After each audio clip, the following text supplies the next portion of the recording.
పవన్ కళ్యాణ్ గారు మాట్లాడిన మాటలో ముఖ్యంగా రోజా లాంటి వ్యక్తుల్ని పేరైతే ప్రస్తావించలేదు, కానీ గతంలో మహిళా నాయకురాలు ప్రవర్తించినటువంటి తీరు అంటే గతంలో ఉన్నటువంటి వాళ్ళల్లో ముఖ్యంగా చూసుకుంటే మహిళా నాయకురాలు కాడికి వచ్చేసరికి ఖచ్చితంగా రోజా గారు తప్ప నుంచి మిగిలిన వాళ్ళు ఎవరు కూడా ఆ స్థాయిలో పర్ఫార్మెన్స్ ఎవరు చేయలే. ఆమె ప్రెస్ మీట్లు పెట్టడం, లేకపోతే బూతు మాటలు మాట్లాడటం, వెకిలి మాటలు మాట్లాడటం, మిగతా ఆడవాళ్ళ గురించి మాట్లాడటం, ఆయన చెప్పింది 100% రోజాకే ఆపాదించుకుంటున్నారు జన సైనికులు. అలాగే ఆమె మైకుల ముందుకు వచ్చి మాట్లాడటం, ఇలా వైఎస్ఆర్సీపీ వాళ్ళు కూడా రోజా మాటలు పార్టీకి చాలా డ్యామేజ్ వచ్చాయి అని చెప్పేసి వాళ్ళు కూడా బహిరంగంగా మాట్లాడుకుంటున్నారు. కాబట్టి అటువంటి మహిళా నాయకురాలని తయారు చేయటం అనేది, వాళ్ళు గెలిచి శాసనసభకు పంపించడం అనేది తప్పు మనం చేశాం అని పవన్ కళ్యాణ్ గారు మాట్లాడారు.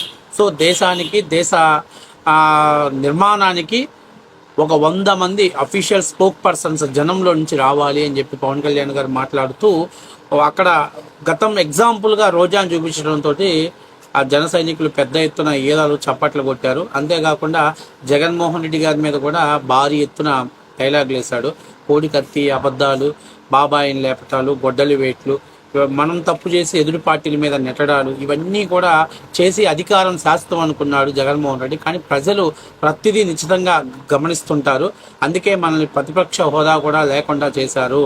అలాగే మనం 21 సీట్లకి పోటీ చేసి 21 స్థానాలని గెలవడంతో పాటు ఏదైతే పార్టీ రికగ్నైజెస్ పోగొట్టుకున్న పార్టీని కాస్త ఈరోజు మళ్ళీ జనసేనకి గుర్తింపు తిరిగి రావడంలో కూడా కీలక పాత్ర పోషించారు అని అంటే అది ఒక కమిట్మెంట్గా మనం పనిచేసాం, భవిష్యత్తులో కూడా ఇంకా అదే కమిట్మెంట్గా పనిచేయాలి అని చెప్పటాన్ని బట్టి చూస్తేనే క్లియర్గా వాళ్ళకి అర్థమైంది ఏంటంటే రానున్న రోజుల్లో జనసేన డీలిమిటేషన్ అయ్యి ఎక్కువ నియోజకవర్గాలు పొందినట్లయితే ఇంకా ఎక్కువ నియోజకవర్గాల్లో పోటీ చేయాలనే ఉద్దేశం అయితే క్లియర్గా ఉంది. అంతేకాకుండా పార్టీ విస్తరణ చేయాలంటే పార్టీలో సమర్థవంతమైన నాయకత్వ లక్షణాలు కావాలని చెప్పడంతో పాటు గత 5 ఏళ్ళు జగన్మోహన్ రెడ్డి చేసినటువంటి పరిపాలన విధ్వంసం, అట్లాగే జగన్మోహన్ రెడ్డి గారి మీద ఆయన మీద సెటైర్స్ వేయటం అనేటువంటిది కార్యకర్తల్లో పెద్ద ఎత్తున జోష్ నింపింది. ఎందుకంటే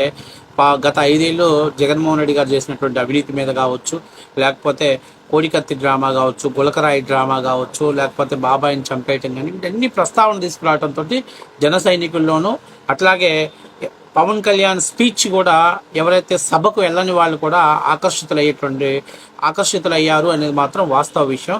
మొత్తం మీద ఈ 12వ ఆవిర్భావ సభ పవన్ కళ్యాణ్ మరియు జన సైనికులు మాత్రం సూపర్ సక్సెస్ చేయడంతో పాటు క్యాడర్లో జోష్ నింపింది. ఆంధ్రప్రదేశ్లో మరికొన్ని స్థానాలలో జనసేన బలపడాలి, స్థానాలను రేపు ఎన్నికల నాటికి మళ్ళీ అడగాలి, తద్వారా పార్టీ బలాన్ని పెంచాలి అనేటువంటి ఉద్దేశం అయితే మాత్రం జనసేనకి ఉంది అనేది క్లియర్గా ఈ యొక్క పార్టీ ఎజెండా అనేది క్లియర్గా కనపడుతుంది. ఎందుకంటే పవన్ కళ్యాణ్ గారు కూడా ఈ పార్టీని గట్టిగా నడపాలి. ఎందుకంటే గతంలో ప్రజారాజ్యం పార్టీ పెట్టారు, ఒక ఎలక్షన్స్కే తర్వాత పార్టీ కోల్పోయే పరిస్థితి ఏర్పడ్డారు. కానీ ఈరోజు జనసేన పార్టీ దాదాపుగా 14, 19, 24 3 ఎలక్షన్స్ని తప్పల్లారా చూశారు. అయితే 2014కి పార్టీ పెడుతున్నామని చెప్పారు, కానీ ఎన్నికలకు సంసిద్ధమైలేము కాబట్టి తర్వాతే మేము పెడతామని చెప్పారు. సో ఆ విధంగా చూసుకున్నప్పుడు ఖచ్చితంగా జనసేన పార్టీ 2 ఎలక్షన్స్ని ఫేస్ చేసింది. మొదటి ఎలక్షన్స్లో చాలా దారుణంగా దెబ్బతిన్నప్పటికీ రెండవ ఎలక్షన్స్లో మాత్రం సూపర్ హిట్ కొట్టడంలో మాత్రం పవన్ రాజకీయంగా తీసుకున్న నిర్ణయం చాలా కీలకమైందని కూడా మనందరికి కూడా చాలా అర్థమైంది. ఎందుకంటే 2019 న్యూట్రల్గా పోటీ చేసినప్పుడు జనసేన పార్టీ చాలా ఘోరంగా దెబ్బతింటమే కాకుండా అసలు పార్టీ నిర్మాణ వ్యవస్థని ఉనికి ఏంటి అనే స్థాయిలోకి వచ్చేసింది. కానీ 2024లో పార్టీ చాలా తెలివిగా అడుగులు వేయటం, అలాగే ప్రభుత్వ వ్యతిరేకతని క్యాష్ చేసుకోవటంలో, అలాగే పార్టీని నిర్మాణం చేసుకొని ప్రతిష్టపరచుకోవటంలో పవన్ కళ్యాణ్ గారు చాలా క్రియాశీలకంగా వ్యవహరించారనేది వాస్తవ విషయం. ఇప్పుడు చాలామంది మాట్లాడతారు పొత్తు పెట్టుకున్నారు, 3 పార్టీలు కలిసి వచ్చాయి. ఒక విషయం ఏంటంటే ప్రజాస్వామ్యంలో ఉన్నదానికి వాళ్ళు ఫాలో అయ్యారు తప్ప నుంచి వ్యతిరేకంగా ఎక్కడా పోలేదు. ఒకరినొకరు ఓటు ట్రాన్స్ఫర్ చేసుకోవడంలో కీలక పాత్ర, పొత్తు పెట్టుకునే విషయం పక్కన పెట్టేసి ఓటు ట్రాన్స్ఫర్ చేసుకోవటంలో కీలక పాత్ర పోషించారు.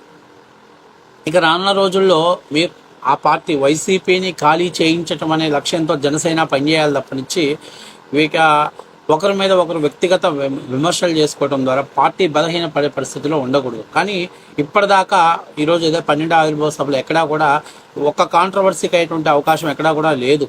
మొత్తం మీద అది జనసేన సభ పెట్టినా, తెలుగుదేశం పార్టీ సభ పెట్టినా వైసీపీనే టార్గెట్ చేయటం, వైసీపీలో ఉన్నటువంటి తప్పిదాలను ప్రజలకు తెలియజేయడంలో కీలక పాత్ర పోషించడం ద్వారా పార్టీ ప్రతిష్టంగా ఉంది, అట్లాగే కూటమి మిత్రబంధం అనేది ప్రతిష్టంగా ఉంది అనేటువంటిది ప్రజల్లోకి ఒక స్పష్టమైనటువంటి సంకేతం వెళ్తుంది. ఎందుకంటే నిన్న 12వ ఆవిర్భావ సభలో ఎక్కడన్నా కాంట్రవర్సీలు అవుతాయో చూద్దామని పాపం చాలామంది జన సైనికుల మీద అట్లాగే టీడీపీ మీద విమర్శలు చేద్దామని వైసీపీ వాళ్ళు విశ్వ ప్రయత్నాలు చేశారు.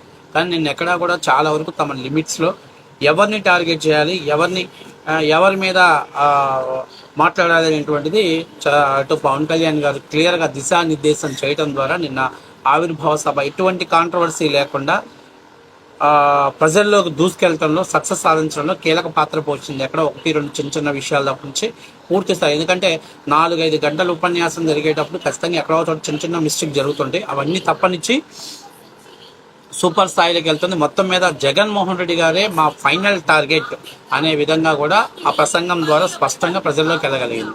జనసేన 12వ ఆవిర్భావ దినోత్సవం మొత్తం మీద జన సైనికుల్లో ఫుల్ జోష్నిచ్చింది. అంతేకాకుండా తెలంగాణలో కూడా పార్టీకి జవసత్వాలు ఇవ్వాలి అనేటువంటి ఒక కార్యాచరణ కూడా వాళ్ళు తీసుకోవడం జరిగింది. ముఖ్యంగా అందులో హైలైట్ చూసుకుంటే బాలినేని శ్రీనివాస్ గారు మాట్లాడినటువంటి మాటలు ఏంటి, నా వియ్యంకుడి ఆస్తిని కూడా జగన్మోహన్ రెడ్డి కాజేశాడు అని చెప్పేసి ఆయన మాట్లాడటం అనేది ఇప్పుడు మొత్తం ప్రకాశం జిల్లాలో పెద్ద హాట్ టాపిక్గా మారింది. అసలు ఏంటి బాలినేని మాట్లాడింది ఎంతవరకు నిజం, బాలినేని చెప్పింది నిజమేనా, బాలినేని ఎందుకంటే మంత్రి పదవి ఉండగానే రాజీనామా చేసి జగన్ అడుగుజాడలో నడిచిన బాలినేని నాకు ఇంత అన్యాయం జరిగిందని చెప్తున్నాడు. దాని మీద ఇప్పటికీ వైసీపీ తరపున ఎవరు కూడా కౌంటర్ ఇవ్వలేదు.